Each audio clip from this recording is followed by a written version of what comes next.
Welcome to Hope Talks podcast with Grayson Willis and Pastor Margaret Michael, where you'll hear inspiring stories that are filled with hope and good news in Jesus Christ. You can also search for our podcast on iTunes, Spotify, Google Podcasts, and TuneIn. We would love your feedback and invite you to take a short, anonymous survey. You can find the link to the survey in the show notes. Welcome to today's broadcast of Hope Talks. I'm Grayson Willis. And I'm Pastor Margaret Michael. And it's great to have you today. Thanks for joining us on Hope Talks. And today we're joined by Steve and Carol Hilliard. Steve and Carol, how are you all today? Good. Doing well. Thank you. Excited to be here. Yeah, it's good to have you all. This has been a long time Yes, coming. it has. So we're glad that you're here. I know that your story will bring hope to those that listen today. So, And how about Steve, you first, and then Carol? Just tell us a little bit about where you're from and about how you grew up. Okay. All right. Well, I'm a Valley boy. Been here my whole life. Grew up in Page County. So I haven't strayed too far from about a 30-mile radius of where I've always been. So, but I grew up with both my parents, and I have a younger sister that's 4 years younger than me. And I can just remember being in church. My parents took us to church Sunday morning, Sunday night, and Wednesday night. You remember when you had those? That was the schedule. Those services as well, and we were just always there. And, so we lived very close to my grandparents, and so grandparents were a big part of my life growing up as well. Is there a memory from those years in church of a person that sticks out in your mind that was instrumental to you? Oh, there were a lot. I would probably say, and my Sunday school teachers and children's church teachers, and in my church, everyone was brother so-and-so or sister so-and-so. So Sister Edna, Sister Frances, and Sister Peggy come to mind. Yeah. Teaching elementary and middle school boys, But, this is old school. I'm remembering the old flannel boards and pictures up on the flannel boards and them telling the Bible stories and us singing Into my heart, Lord Jesus, at the end of, I believe, every Sunday school class. And it's just a great memory. That's powerful. Helps build a good foundation. Yeah. It does. That's awesome. What about you, Carol? Well, my answers are going to sound a little more scripted because I wrote everything down, so I wanted to make sure I said what I wanted to say, but I'm one of 3 children in my family. I have an identical twin sister and a brother who is 4 days shy of 1 year older than my sister and I. So we were all 3 born within 1 year. And to say the least, my mom had her hands full, but we lived close to both sets of grandparents and many family members that certainly helped raise and shape me into the person I am today. At the age of 6, my mom and dad moved us to Kentucky for my dad's job. And while in Kentucky, we attended the London Church of the Nazarene. We were all 3 involved in quizzing. And we made close friendships while we were there, including our adopted grandparents, is what I call them. Their names were Bob and Naomi Conaway. Neither one is still living right now. Naomi just passed in March, so we've kept up with them all these years. But my mom was the one that made sure that we were in church consistently. I don't remember my dad going to church with us very much. And because my mom was a nurse, she had to work many Sundays. So on those days, along with Wednesday nights, Bob and Naomi Conaway would pick us up and take us to church with them. They went to church with us, and they were also neighbors. So that you had that foundation. Oh, yeah. When did you end up back in Harrisonburg, Carol, or this area? Well, when I was in 3rd grade, so we moved when I was 6 to Kentucky for my dad's work. And then when I was in 3rd grade, I remember everything changed. So my mom and dad sat us all 3 down one day and told us that Dad was going to move out. And we were still in Kentucky at the time. I had never remembered seeing my dad cry before, but that day he was crying so hard that Mom was the one who finally broke the news to us. And at that time, I didn't fully understand what that meant, but I remember sobbing into my dad's shoulder and being upset because my dad was so upset. They didn't fight in front of us, but they had a lot of private conversations with the door closed in their bedroom. And after about a year after that day, we moved back to the Valley to be close to family, and my dad stayed in Kentucky. So after that, we saw my dad on holidays and a couple weeks in the summer, and I respect my mom. She was very careful not to speak poorly of my dad in front of us when we were children. Yeah. And at that point on, every decision she made was based on the welfare of the three of us children, including the move back to Virginia. So she made sure we were taken care of by surrounding us with loving family, and most of our family was here. So I was middle of fourth grade, so probably 9 and a half at the time. So at that time, we moved back right around Christmas break, and we got settled into our new home at Deer Run Apartments in Harrisonburg. And once we were settled in our apartment, Mom made it a priority to find us a church home. And that's when we landed at Harrisonburg First Church of the Nazarene on Roosevelt Street in Harrisonburg, where Pastor Langford was the pastor at that time. And we quickly got involved in Sunday school, Sunday mornings, Sunday night, Wednesday night, caravans. The church also had a van ministry, so they would send their van to different locations in Harrisonburg. And so we would get on the van and ride to church, so that even if Mom was working or we were at our babysitters, we could still come to church. And we did so. And then as my sister and brother and I grew up, continued through our teen years, we were pretty heavily involved in youth group, missions trips. And I knew that even though our dad wasn't around, that the Lord had surrounded us by godly men and women who continued to speak truth into our lives. And I just listed a few just off the top of my memory. Pastor Ron and Helen McCormick, Frank and Vicki Waldrop, Buddy and Gay Marston, Roger and Vicki Dove were some that were pretty instrumental. Yeah. Wow. Some of those same people have been pretty instrumental in my life, too. Funny how that works. Yeah. Wow. So what did it look like for you? Teens, like as you grew up in Page County? Church was always very kind of central as to what we did. My parents were very active lay folks in their church, especially in the music program. My dad was the song leader. My mom was the piano player. I always consider my dad the best song leader I ever heard. My mom can play just about anything in just about any key that you needed to be in, so she just has a tremendous ear. And that's really, I think, where my love of music started. And, cut our teeth on hymns and courses and that sort of thing. Did you all go out and sing at other churches? No, No, not much. In the church, just within the church, yeah.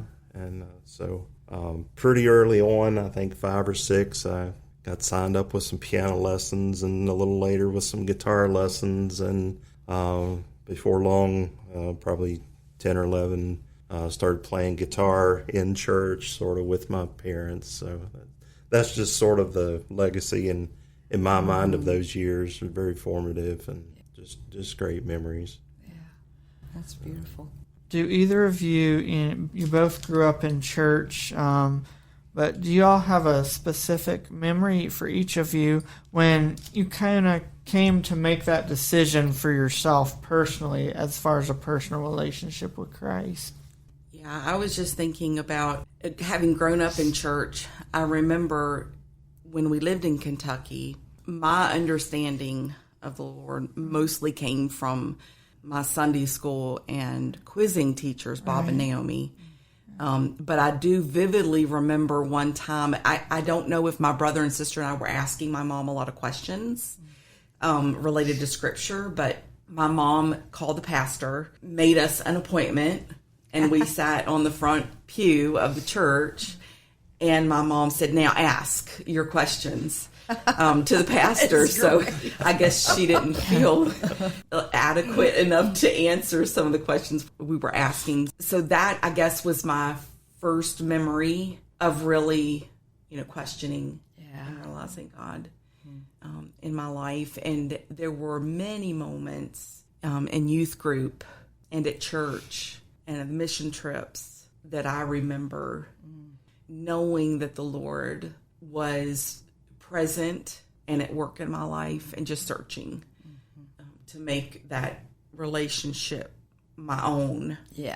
And not just what my mom's experience was. And I think, all kids, as they grow up, sort of begin by hearing what their parents tell them, and I'm going to church because my mom and dad put me in the car and made me come. That's right.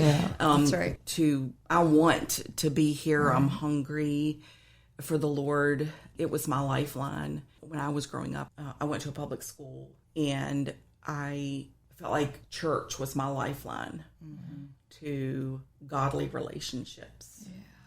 Yeah, we talk on here sometimes about, we can't get to heaven on our parents' faith. That's right. We're grateful that our parents give us that foundation, but at some point it has to become a personal relationship, because God doesn't have any grandchildren, right? God has children, but He doesn't have any grandchildren. And so, I agree with you. It's so important that we get taken to church, and not everybody has that opportunity. They can make that for themselves later, but it is a blessing to have that, but then realize, hey, this has to be my own. Thank you for sharing, Carol. What about you, Steve? I think what comes to mind for me is back in elementary school in the Page County school system, which is what I grew up in. We would have the Mr. and Mrs. Kenny that came, and it was sort of like weekday religious education, but they actually had a little motor home that they had totally gutted and put little benches in, and it was much like weekly religious education. They would come once a month or maybe once every 6 weeks, something like that, and it was off of school property, all of that type of thing. And they would have we would have chapel in this little motorhome, and they had a summer camp that they would host over in Fort Valley, and I went several years to that during the summer, and I just remember just one of those summers in one of the meetings, one of the camp when they had campfires every night and that sort of thing.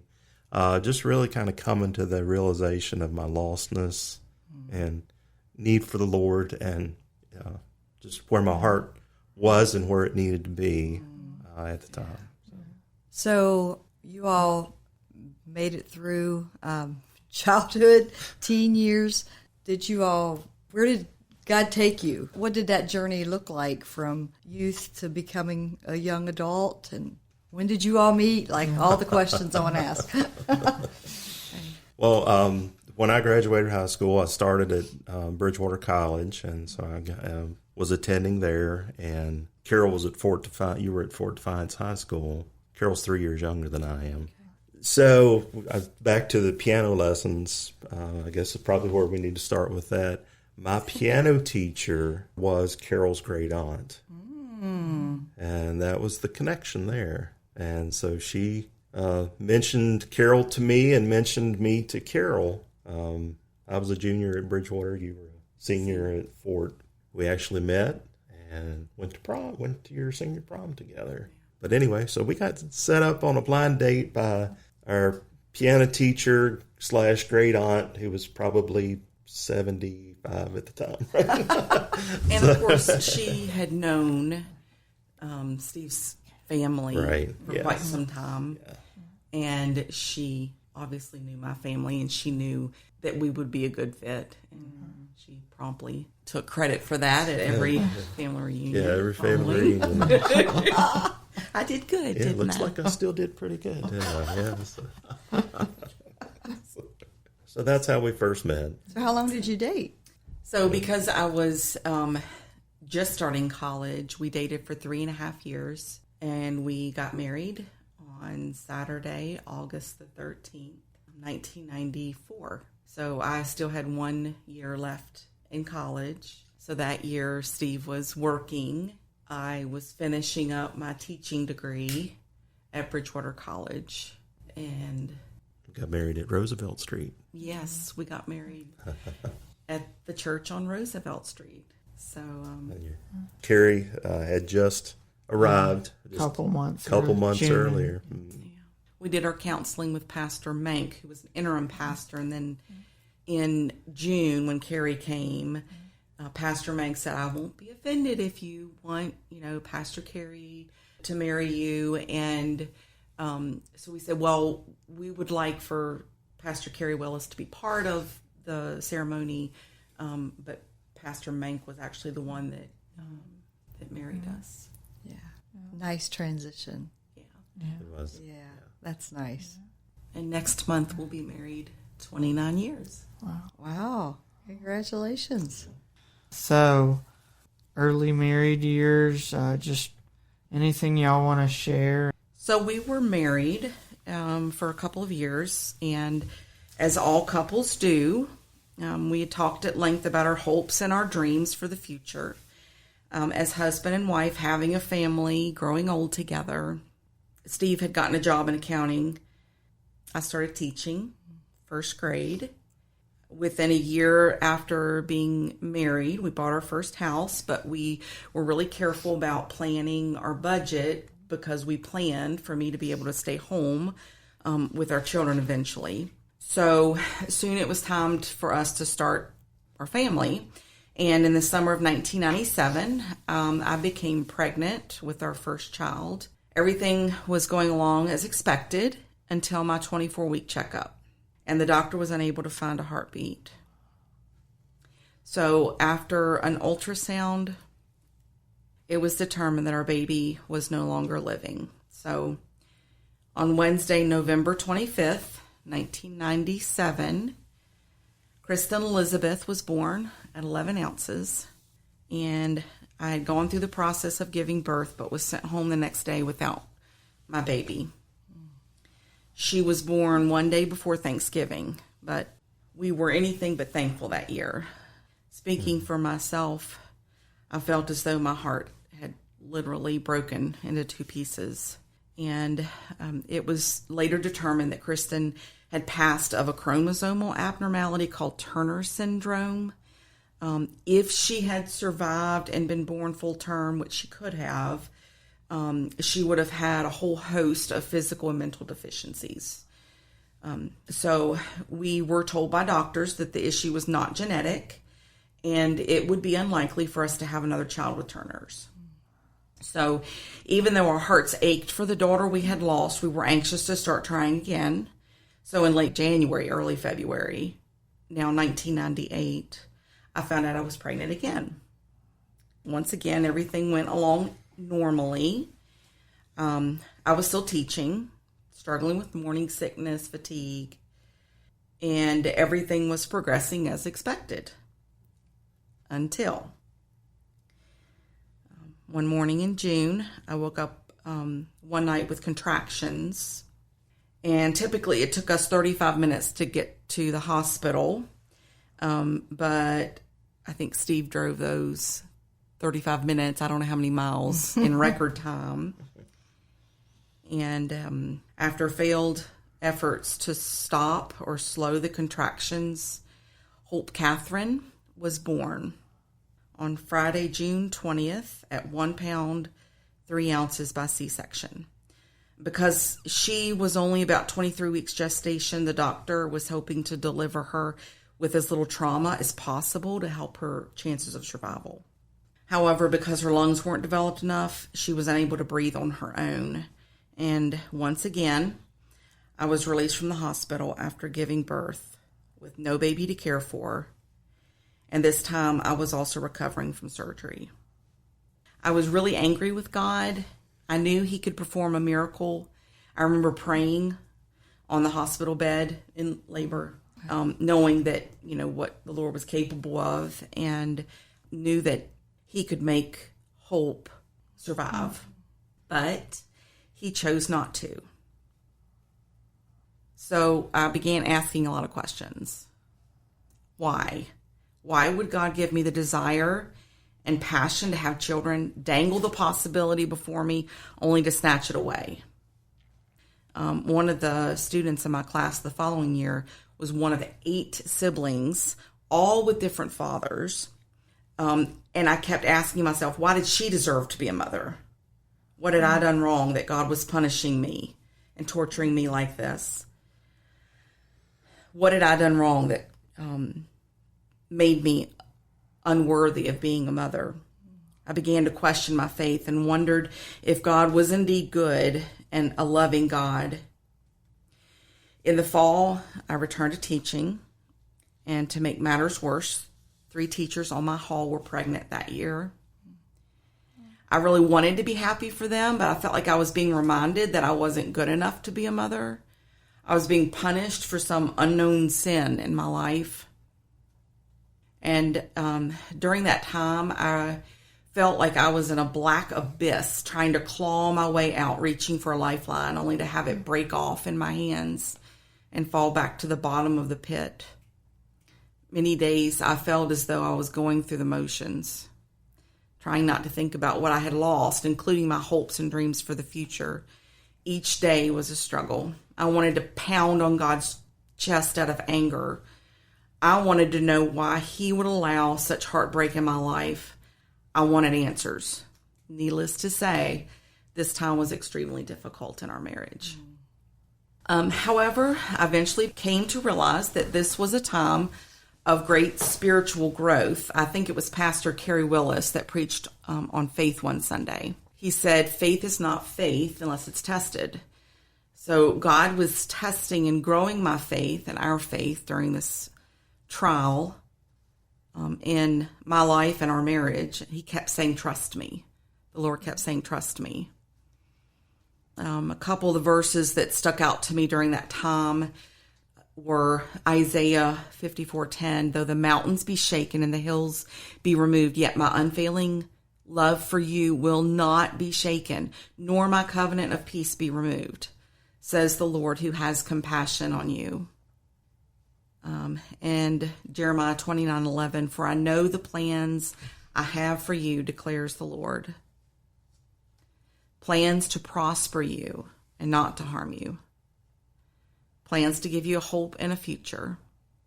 These were just 2 of the scriptures that I clung to and claimed for my life. They weren't just promises for everybody else. They were promises for me too. And I started making that more of a personal sort of declaration. I started writing down scriptures as I would read them in the Bible, and I kept a little spiral 3x5 index, like a little note card that's connected, and I would put a different verse on each card and keep it by my bedside and read them at night or when I was going through difficult feelings. And it just helped me to, even though at first it was hard to believe and claim for myself, I had written down God's truth. So as you read it over and over, I think that does help to change your heart and your focus. That he's for me. He's not against me. I think another piece of the journey that I will always treasure, as difficult as this time was, it was the friendship that Steve and I developed with another couple in the church, Al and Lenora Fowler. They had lost 2 sons within weeks of us losing our daughters. So we were able to support one another on days like Mother's Day, Father's Day, birthdays of our children. And we took a lot of trips together. And I know at the time we weren't really like dealing with our pain, but we were supporting each other and distracting each other and sort of in survival mode at that time. When you're going through something like that, it's hard to share with people that haven't experienced similar. It's a gift God gives us even in the midst of our pain to have somebody to survive with, right?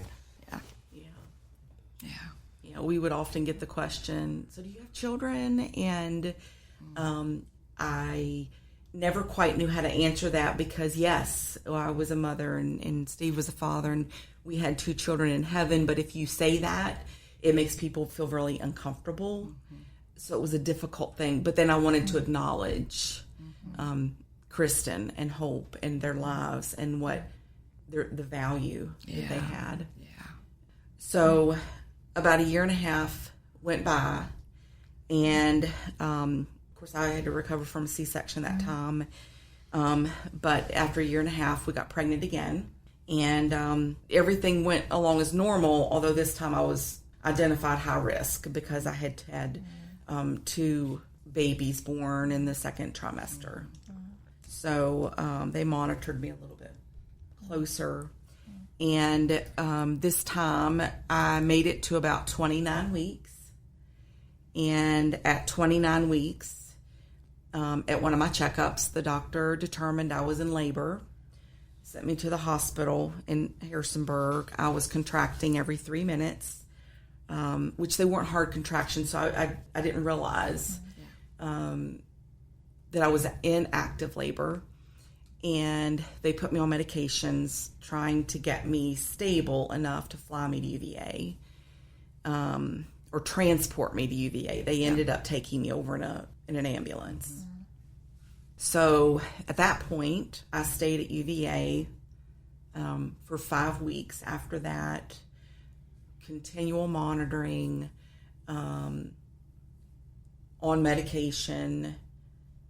The medication made me nauseated,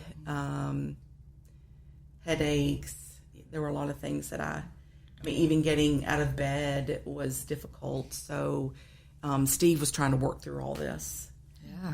And he would, of course, I was very frightened.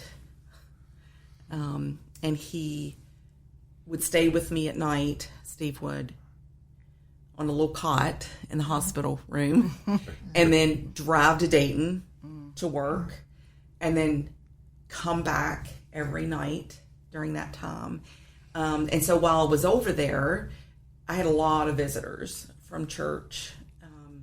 Vicki Waldrop was there a lot. I think she might have even stayed with me overnight. And my sister, of course, my mom, and so our family was extremely helpful and supportive and in prayer. And so after being there for 5 weeks, my water finally broke and we couldn't avoid delivering her because I had the type of C-section I had had before. I had to have another C-section. So on Wednesday morning of June 28th, 2000, Hannah Joy was born at 6 weeks early, weighing 5 pounds, 12 ounces. I really felt like the Lord had restored my joy at that point. Psalm 30, verse 5 says, "Weeping may tarry for the night, but joy comes with the morning." And I felt like Steve and I had certainly been through a dark night that lasted an eternity, it felt like. But at 1:13 a.m. that Wednesday morning, the Lord had given us Hannah Joy. And her name was chosen after Hannah in the Bible, who had prayed for a child and then dedicated her child to the Lord. The Lord allowed us the privilege to raise her here on this earth. And she's always been dedicated and surrendered to the Lord, even now. So, and of course, joy after Hannah was born, I felt like the Lord had restored my joy. Thank you for listening to today's broadcast of Hope Talks. I pray that part 1 of Steve and Carol Hilliard's testimony was truly a half hour of hope for your life. I also pray that you'll join us next Sunday right here on 1470 AM and 102.1 FM WBTX at noon for part 2 of the Hilliard's testimony. May God bless. Hope Talks is sponsored by Church of the Nazarene Harrisonburg in partnership with Sunshine Ministries. Thanks for listening to today's podcast of Hope Talks. If you enjoyed the podcast, please subscribe for updates and the latest episodes. Also, if you're in the Harrisonburg-Rockingham County area, we invite you to listen on the radio each Sunday at noon on 1470 AM or 102.1 FM WBTX.